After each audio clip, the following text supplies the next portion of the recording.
If you want to say, hey, what's up, it's Tom. No, I'm not going to do that. You're not going to do Okay, that? ready? Okay, you want to do it? Hey, what's up? It's Tom, Jim's dad. So we're here to talk about Avengers Infinity War. Yes. I don't like Infinity War. You don't like Infinity... I'm with you on that. It should be... See, the reason Jim wants me to talk about this is that I have a long history with Marvel Comics and Thanos. Yes.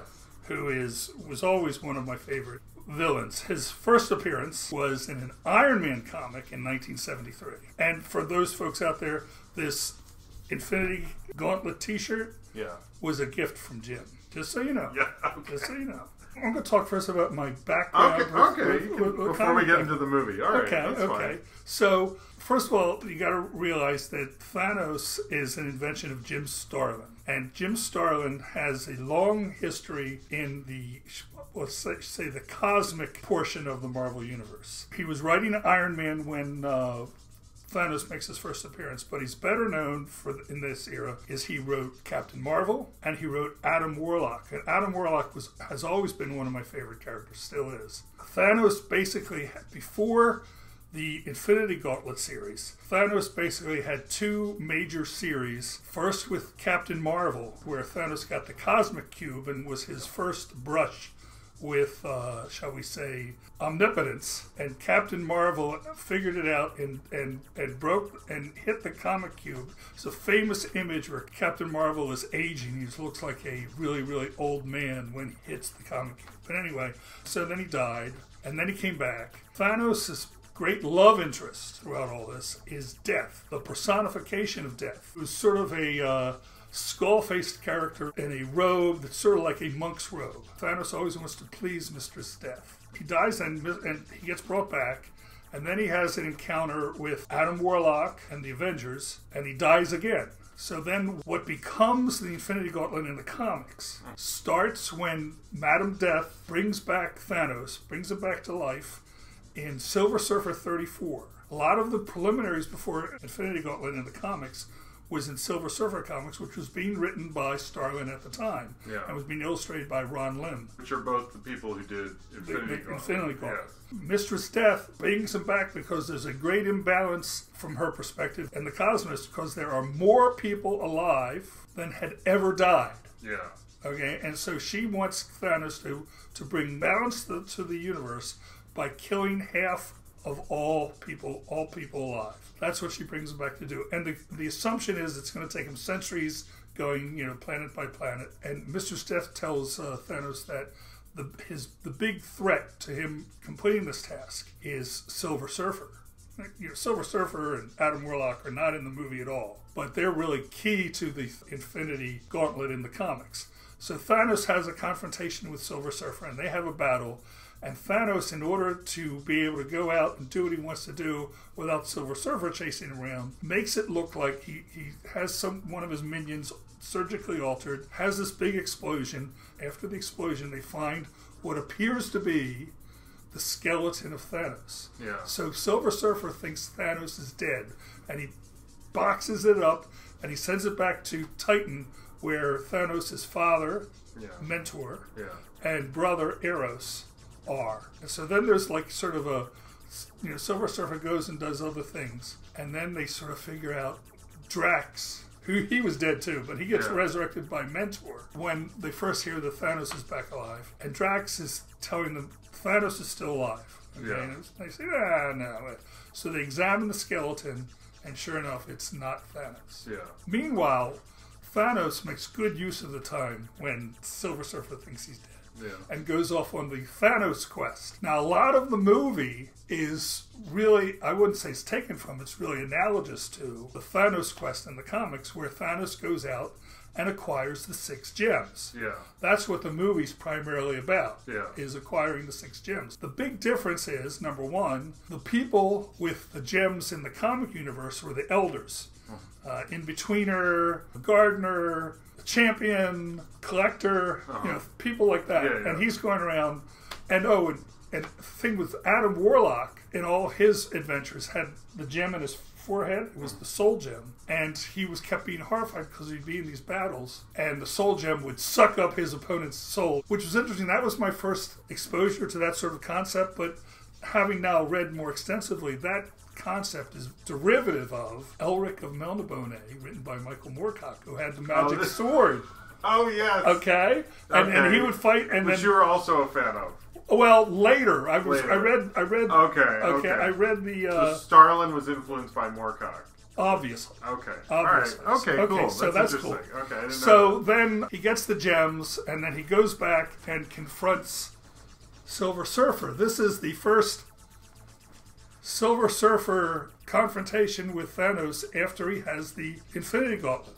Okay, it's Silver Surfer 44. Yeah. There's 10 issues after he was first resurrected. So then this storyline was going on for like almost a year before Infinity Gauntlet. Oh, well, I mean, a year and a half. Oh, wow. Okay. So they've been building... They were building it for a while. In this storyline, Adam Warlock is in a cocoon, and he comes out of the cocoon. Yeah. And I really thought that Adam Warlock was going to be in the movie because they had the cocoon in, what was it? It was one of the Guardians of the Galaxy? Both of the Guardians movies.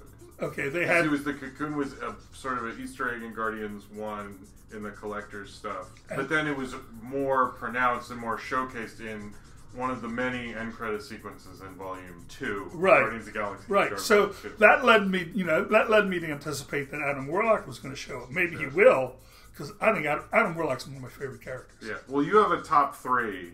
Well, to me, growing up, it was the top 3 you had was Doctor Strange, which I think everyone watching this probably knows already.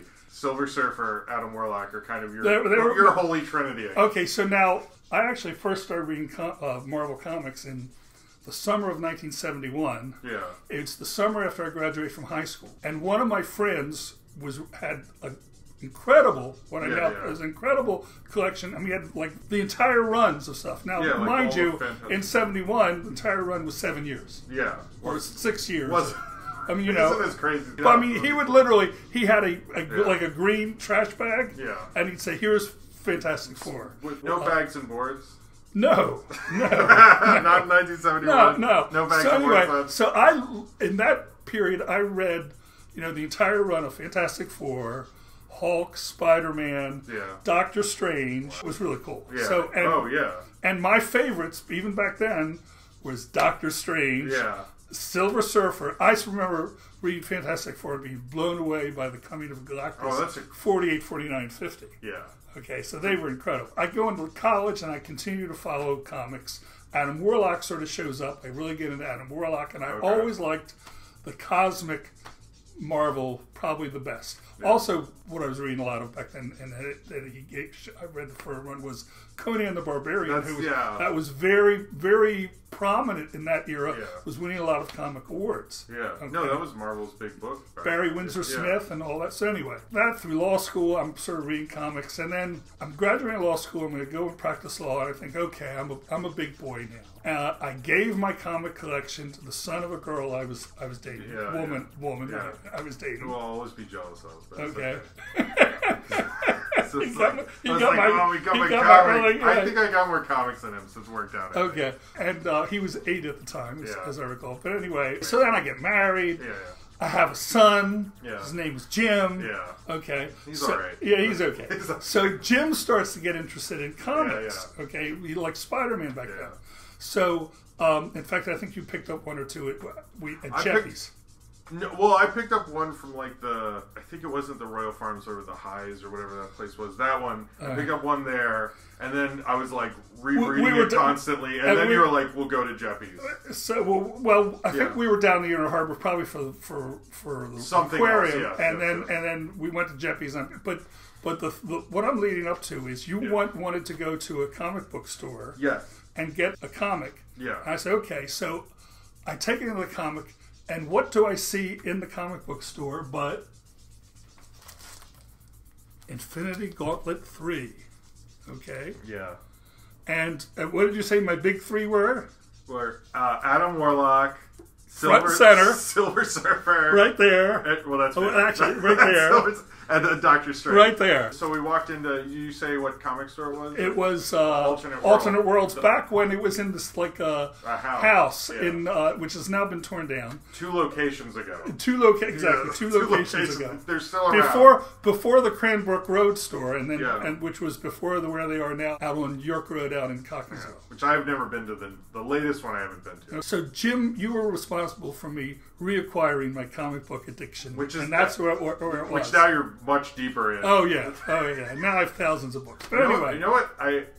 Sorry, not to go on another tangent, but when I'm looking at these issues, I remember as a kid, the coolest things about these covers is there's so many characters in them. Right. I just remember spending hours looking at Hulk and Cyclops and Scarlet Witch on 3, but then on 2, I'd want to look at every little view screen and find it, because we were just getting into it, so it was like, these comics are good to get into comics, because, I mean, that's how I got into comics, but it's also because you get the whole world building thing, so you're like, who's She-Hulk, who's Thor, why does Thor have a beard, why is Cyclops have that outfit? In this period, Thor wasn't Thor, it was Masterson, was that his name? Yeah, something like, But anyway, that background is part of why we were so psyched when we get Avengers Infinity War. Yeah. Okay?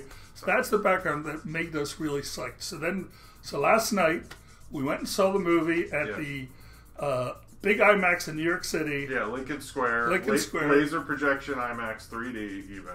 Okay, so we had a great time. Yes. Okay, and just to let you, and Jim treated me. We left the wives and the baby at home. Yes. And it was just the two of us. They didn't want to go. We had a great time, and now we're going to talk about the movie. Yeah, so what did you... Let's first off, we won't do spoilers till the end of this video, so if you're watching that worried about that, that'll be at the end. Okay. But first off, without getting into spoiler stuff, what did you think of the movie? I loved it. Yeah. I loved it. To me, it's right up there with the best of the Marvel Cinematic Universe. What's your favorite one other than this one? Or is this your favorite one now? Well, right now, I just saw it. It's okay. But the ones that I really, really like. Yeah. Doctor Strange. Of course, because Doctor Strange is always my favorite character. Yes. Okay. I loved the Captain America, Winter Soldier, and Civil War. I thought they were really, really good. Iron Man won because it started the ball rolling. Yeah. What am I forgetting? Those are my favorites. Well, what did you think about how they? Because it's obviously very different from Infinity. Well, the thing that they're smart about in the Marvel Cinematic Universe is they take themes from the comics and they're, shall we say, faithful to the themes, but they're not slavish to copy them. Mm-hmm. So, for example, here, without getting into the end of the movie, the arc of the movie is really the equivalent of Thanos' quest. Mm-hmm. But remember, they've been setting, Marvel Cinematic Universe has been setting this up with Tesseract and the Soul Gems since... The first Avenger would be the first time you saw it.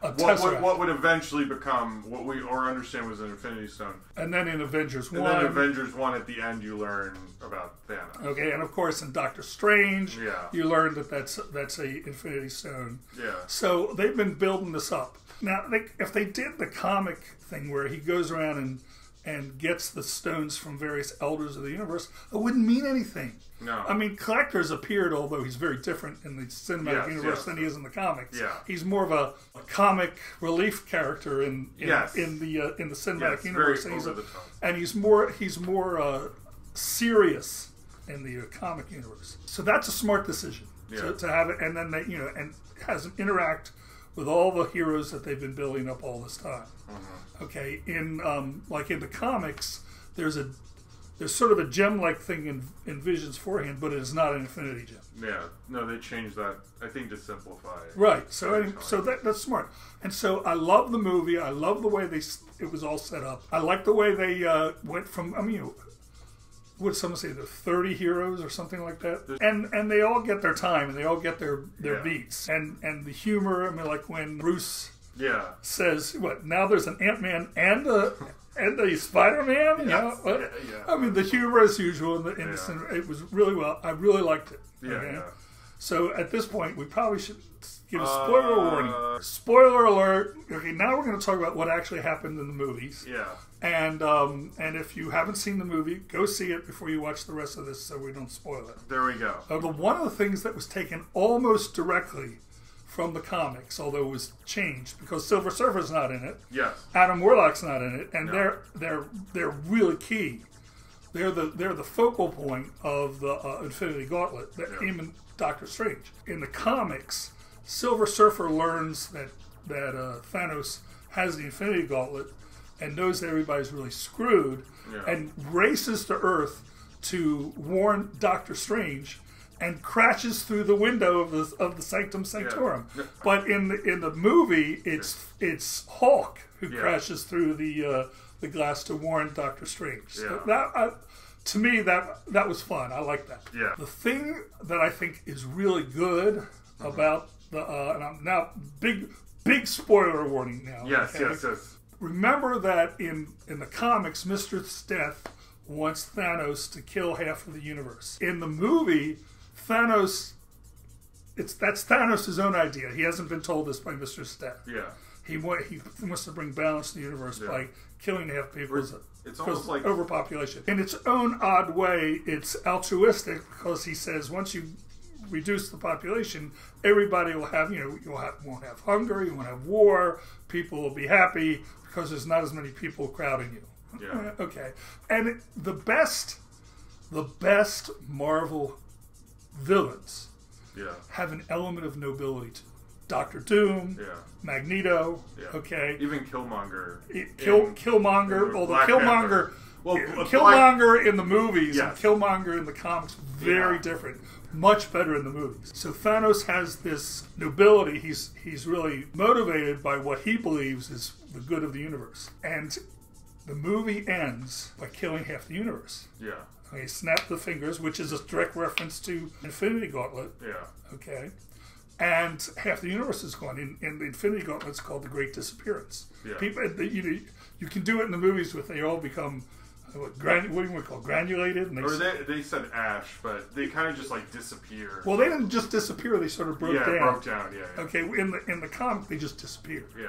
And half of the universe has disappeared. Significant figures from the Marvel heroes disappear, like Reed Richards comes to mind, disappears, and that happens in the second book of 6, and it's much more effective in the movie than in the book, I think. No, I agree with you because it's just sort of like a thing. It's just sort of a beat on the way. Yeah. In the comics. Now in the movies, it's a climax. Yeah. And it should be. You're wiping out half the universe. Yeah. What did you think about the fact that, you just mentioned how the 3 biggest people in this are your 3 favorite characters in the comic book? Right. Well, the 3 favorite characters, leaving out X-Men.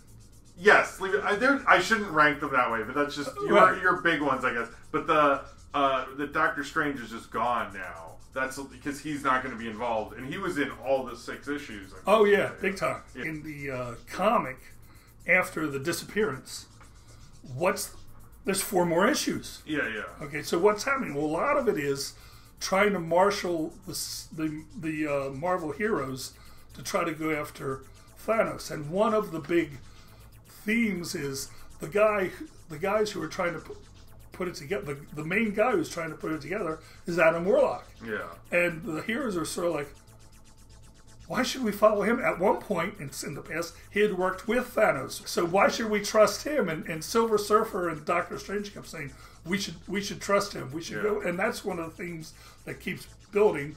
And they have a couple attempts to get the gauntlet from Thanos. Now as it turns out, the way they finally get the Infinity Gauntlet away from Thanos is, interestingly enough, it was Nebula. Yeah. Who gets it away. In the comics, she's referred to as his granddaughter. Mm-hmm. Okay, now, early on in the Silver Surfer run that leading up to Infinity Gauntlet, Thanos zaps into, he uses his technologies before he has the gems, into a ship that's captained by Nebula. Mm-hmm. Okay, and lights are on fire. Yeah. Okay, and believes her to be dead. Now, meanwhile, the ship's fire suppression system put the fire out. Yeah. And one of her, remember, she's the captain of the ship, one of her minions sort of rushes her away and actually saves her. But she looks terrible. Yeah. You know, she's a burnt crisp, and she's dying, and she's in terrible shape. And then later on in the Silver Surfer run, Thanos discovers that Nebula's there and that she's not dead. And he finds her, and she's in terrible shape. She's a burnt to a crisp and is dying. And so what Thanos then sees that as a great tribute to death and uses the Infinity Gauntlet to preserve her in that condition and kills the guy who saved her.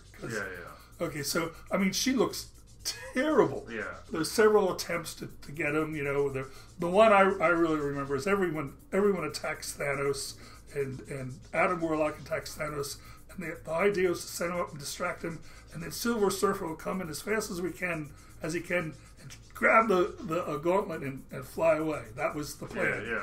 And Thanos, he doesn't lose the gauntlet. The other theme that's going through is Thanos expects Mistress Death to be very, very pleased, and he wants to be her lover, you know, and that sort of stuff.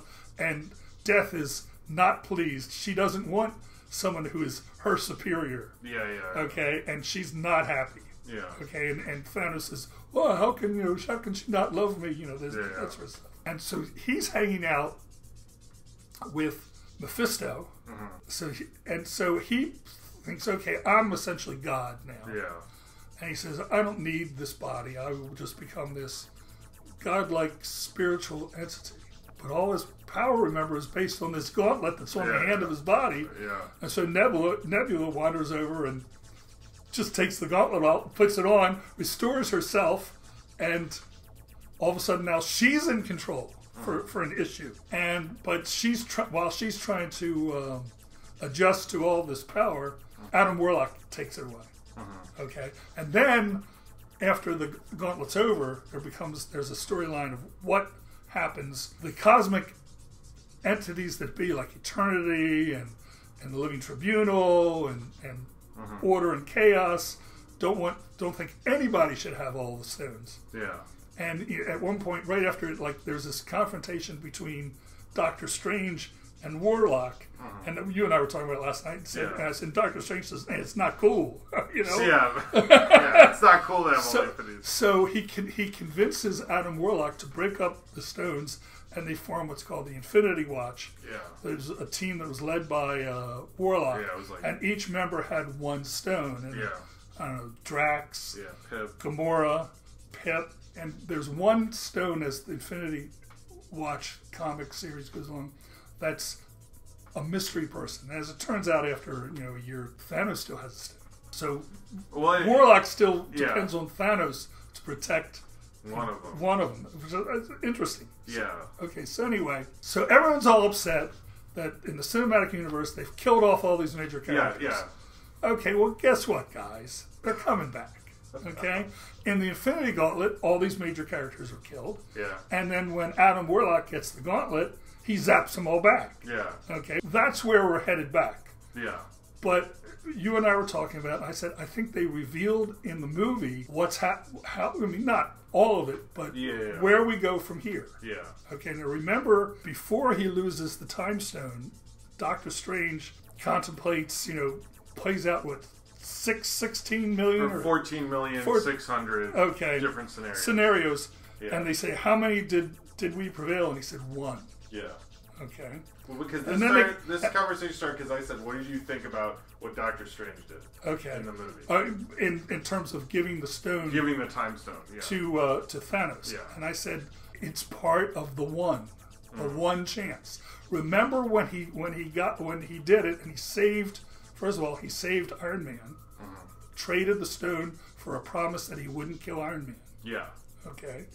And then after he did it, and Iron Man was, not cool, dude, sort of thing, and he said, it's the only way. Remember, it's the only way. And I thought, okay, there's one scenario where they win. It was the only way. And then when he zaps it, Doctor Strange disappears, is gone. Yeah. But Iron Man's still there. Yeah. So Iron Man is going to bring the group together and come up with a way, this is my theory, to recover the gauntlet. More your theory is that Doctor Strange spoke to him. Oh yeah, yeah. I think that's the bigger part. Yeah, that's the bigger part. It's off camera, and they might do it in a flashback in a future movie. I think they will. But Doctor Strange, I believe, laid out the scenario for it to recover the gauntlet and save things with Tony Stark, Iron Man. Yeah. That's my theory, and I think it's consistent with what we've seen so far. Do you think he said it to him before they had the fight with Thanos, or do you think he said it to him before he turned it, like after the fight and they had lost? I'm not sure, but I think it's probably before the fight. But you think he said to him, he didn't just go, if Tony Stark lives, we'll be fine. No. You don't think he was... See, I took it as he was like, in all the 14 million, I thought like, well, Tony Stark, probably something happened to him. But in this one, he knew that if he said something to Tony Stark... I think he, whether he told Tony Stark before or after the trade of the Infinity Gem, I would think it would be before, because there was the chance that Thanos would turn around and zap Doctor Strange then. As it was shortly thereafter. That's my theory on where we're going from here. Okay, we'll talk about what you like about Adam Warlock specifically, since he's not in this. He's not in this, and who knows what? I mean, they've implied that he's going to show up, but I've heard no discussion. No one's Adam cast. Warlock. This whole thing with the Soul Stone, I thought was really cool. Yeah. This is before I knew about Elric of Melniboné, but I just thought the concept when he's fighting people and there's this semi-sentient Soul Stone that's grabbing the souls from that was such a cool concept, and that he's not really in control of it. One of the other major stories in Adam Warlock is the Magus. He's fighting this guy who started this religion. It's called the Magus. And he's fighting him. He's a major, he's like, indoctrinating worlds. They're worshiping him, and we get into it, and all of a sudden he realizes the Magus is him in the future. So in order to save the universe, he kills himself to save. He's really absorbed into the Soul Stone. Yeah. He kills himself to prevent Magus from coming from. I mean, really interesting concepts, and I just always liked Adam Warlock. One thing I didn't like about the Infinity Watch is I thought that series should have been much more cosmic and out there, and they had him on Monster Island and Earth. I just thought that didn't work.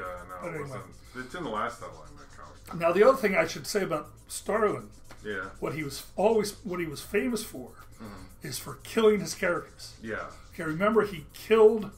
I mean, when Robin died, Starlin was the writer. Batman Robin. Yeah. Starlin was the writer. He killed Captain Marvel. Yeah, a different Captain, not the female Captain. Not the female, the Marvel. Yeah. Okay, he killed Thanos twice. Yeah. He killed Adam Warlock.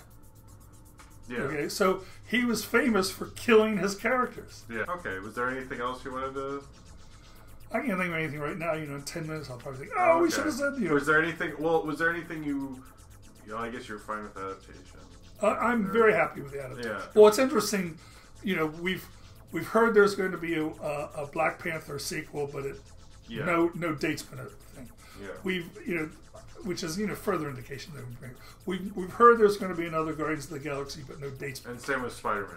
Same with Spider-Man. No date's been attached. Spider-Man has a date, I think. Oh, does he? Yeah. And Guardians has a year, but not a specific date within that. The next Avengers movie is what, May of next year? Yeah. Be the first movie of the summer again. And between now and then, the only Marvel movies that are set up are Ant-Man and Wasp. Yeah. And Ant-Man is not in this movie at all. Unless he's really small somewhere, but I don't think he's not in this movie at all. Yeah. And I think you said he's under house arrest or something. Well, that's what they said, that he's under house arrest and Hawkeye's under house arrest. And he wasn't in the movie at all either. Yes. Interestingly enough, in the Infinity Comics, Hawkeye was one of the characters who was disappeared. Yeah. But I sort of feel like they want to bring him back since they kept the classic Avengers, as we said. Thor, Hulk, Captain America, Hawkeye, Black Widow, Iron Man. Right. Do I have everybody? Whatever that spin around camera thing. They all survived. Yeah. The only one who was in that movie who didn't was Loki. And Loki's died before and come back, as Thor has said, says in the movie. Yeah. So there's no reason to believe Loki's gone. I don't think so.